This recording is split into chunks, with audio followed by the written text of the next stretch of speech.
తెలుగు జాతి గర్వించదగ్గ గొప్ప వ్యక్తులు బాపు రమణలు అని వ్యక్తులు కొనియాడారు.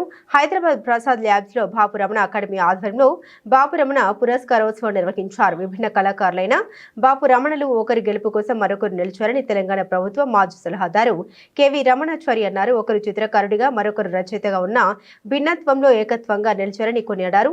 ప్రముఖ కార్టూనిస్ట్ సురేంద్రకు బాపు పురస్కారం, ప్రముఖ రచయిత భువనచంద్రకు రమణ పురస్కారాన్ని అందించారు. సినీ రచయిత ఆకెళ్ల వెంకట సూర్యనారాయణకు జీవన సాఫల్య పురస్కారం అందించారు. అనంతరం కార్టూనిస్ట్ గాంధీ రచించిన మనోహరాలు గాంధీ కార్టూన్లు అనే పుస్తకాన్ని ఆవిష్కరించారు. ఈ కార్యక్రమంలో దర్శకుడు శేఖర్ కమల, సినీ సంగీత దర్శకులు ఆర్పి పట్నాయక్, నటుడు ఉత్తేజ్, బాపు రమణ అకాడమీ కార్యదర్శి సుబ్బరాజు తదితరులు పాల్గొన్నారు. గొప్పది మంచి పాటలు రాసినటువంటి మా భువనచంద్ర గారికి ఇవాళ రమణ పురస్కారం అందడం అనేటువంటిది, ఆయన ఒక్క పాటలే కాదు, కథలు రాశారు, నవలలు రాశారు, వ్యాసాలు రాశారు, సరస్వత మూర్తిలా నిలిచిపోయారు. ఆయన పుస్తకాలు కూడా వచ్చాయి, నా చేతికి కూడా ఇచ్చారు. నేను మరొకసారి కోరుకుంటున్నాను మా భువనచంద్ర గారికి, మీరు Indian army force, Indian airlines ఫోర్స్లో, ఎయిర్ ఫోర్స్లో ఎన్ని ఏళ్ళు పనిచేశారో, దాదాపు 18 ఏళ్ళు పనిచేస్తుంటారు. కానీ ఇవాటికి మీరు ఇంకా అందులోనే పనిచేస్తున్నారు అనుకుంటారు తెలియని వాళ్ళైతే. ఆ గాంభీర్యం కానీ, ఆ హౌందాతిరం కానీ అలాగే మెయింటైన్ చేస్తూ చిత్రలోకంలో మరింత కాలం వర్ధిల్లాలని చెప్పి నా భగవంతుని ప్రార్థిస్తూ, మా సురేంద్ర గారికి ఇవాళ బాపు గారి పురస్కారం అందడం అనేటువంటిది, తల్లా వచ్చిన శివాజీ గారు ఇంకా చెప్పడానికి ఎన్నో ఉన్నాయనే దగ్గర విషయాలు. ఒక కార్టూనిస్ట్ దగ్గర ఉండేటువంటి గొప్పతనం ఏమిటంటే, మాట్లాడాడు, వ్యాసాలు రాయడు, కథలు చెప్పడు, ఒక చిన్న కార్టూన్ గీసి మొత్తం హృదయాన్ని అంతా కూడా ఆనందింపజేసి తను ఆవరించుకుంటాడు ఆ హృదయాన్ని అంతా కూడా. అంత గొప్ప స్థితి కార్టూనిస్ట్కు ఉండేది. ఈ సందర్భంగా సురేంద్ర హిందూలో పనిచేయడం అనేటువంటిది చాలా గొప్ప విషయం. హిందూకు ఉండేటువంటి స్థాయిని దృష్టిలో పెట్టుకుంటే కార్టూనిస్ట్ ఎప్పటికప్పుడు తనకు తానుగా పదిలంగా ఉండాల్సి వస్తుంది, భద్రంగా ఉండాల్సి వస్తుంది, తనకు తాను రక్షించుకోవాల్సి వస్తుంది, తన ద్వారా పత్రికను రక్షించుకోవాల్సి వస్తుంది. అలాంటి పత్రికలో ఉన్నటువంటి సురేంద్ర గొప్ప కార్టూనిస్ట్గా లైఫ్ అచీవ్మెంట్ అవార్డును కూడా పొందినటువంటి సురేంద్రకు బాపు గారి పురస్కారం అందడం అనేటువంటిది బాపు రమణ అకాడమీ చేసినటువంటి ఘనత. కార్టూనిస్ట్ అంటే జ్ఞాపకం వచ్చింది, ఒక చిన్న అనుభవాన్ని నేను చెప్పాల్సిన బాధ్యత ఉంది ఇక్కడ నాకు. అది 1995వ సంవత్సరం, నందమూరి తారక రామారావు గారు ముఖ్యమంత్రిగా ఉండేటువంటి రోజులు. ఆయన 7 ద్వారాలు దాటి తన ఛాంబర్స్లోకి వస్తారు. ఉదయం 3:30 నుంచి 4:30 మధ్య.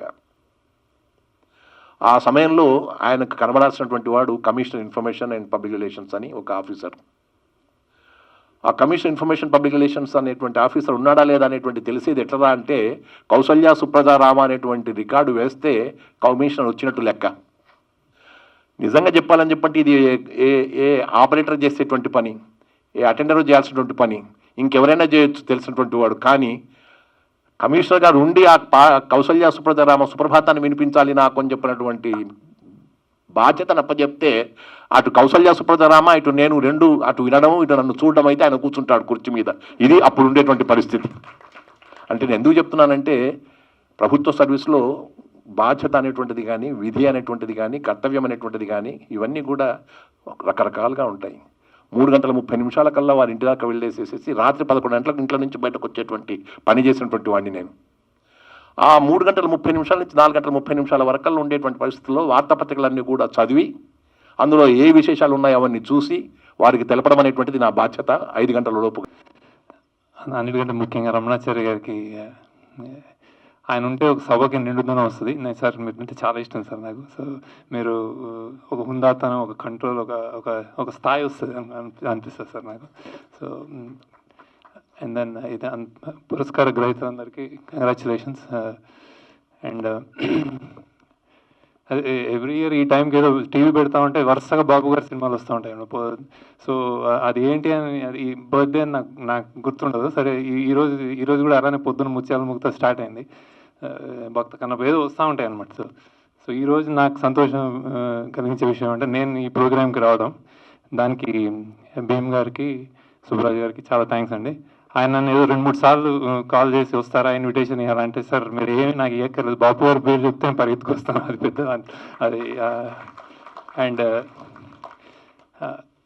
సో యాక్చువల్లీ బాపు గారికి సన్నిహితులు, దగ్గరైన వాళ్ళు, బాబు గారిని అభిమానించేవాళ్ళు, బాబు గారితో ట్రావెల్ చేసిన వాళ్ళు, అందరిలోనూ ఏదో స్పెషాలిటీ ఉంటుందండి డిఫరెంట్గా. అందుకే మీలో చాలా ఏదో సౌమ్యత, ఏదో ఒక క్వాలిటీలు అయితే ఆయనతోటి ఉండరని నా అభిప్రాయం. ఎందుకంటే నేను చాలా ప్రయత్నించాను ఆయన దగ్గరికి. నేను 3 సార్లు కలిశాను బాబు గారిని.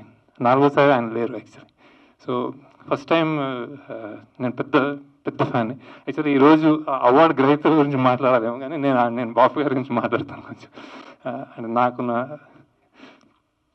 సో 3 సార్లు కలిశాను. ఫస్ట్ టైం చెన్నై నుంచి ఫ్లైట్లో బాబు గారు అనమాట. చెప్పులు, అదొక బ్యాగు. నేను ఇంకా గగలాడుతున్నాను, ఏం చెప్పాలి. నేను అప్పుడు సినిమా తీయలేదు, మాస్టర్స్ చేశాను అనమాట. ఫైన్ ఆర్ట్స్ మాస్టర్స్ చేశాను ఫిల్మ్ మేకింగ్లో. సో సార్ బాబు గారు, నేను ఒక సినిమా మేకింగ్లో మాస్టర్స్ చేశానంటే ఇలా నవ్వాడు ఆయన. అంతే. ఆ తర్వాత నుంచి గంట జస్ట్ నేను నవ్వుతున్నాను అంత దిగిపోయాము. తర్వాత నేను ఆనంద్ తీయడం జరిగింది. సడన్గా ఆనంద్ ఒక 25th డే అనుకుంటా కాల్ వచ్చింది నాకు. బాబు గారు ఏంటి అంటే, కాల్ ఎత్తగానే నేను బాపుని అన్నాడు. బొమ్మలు గీసే బాపునే అన్నాడు. సార్ చెప్పండి సార్ అన్నాను. సార్ థియేటర్లో నేను ఇప్పుడే ఆనంద్ చూశాను, దీపావళి లాగా ఉంది. దీపావళిలో చేశాడు ఆయన. దీపావళి థియేటర్లోనే కనిపించింది నాకు అన్నాడు. సార్ థ్యాంక్ యూ సార్ అని ఇంకా నాకేం మాటలు రాలేదు.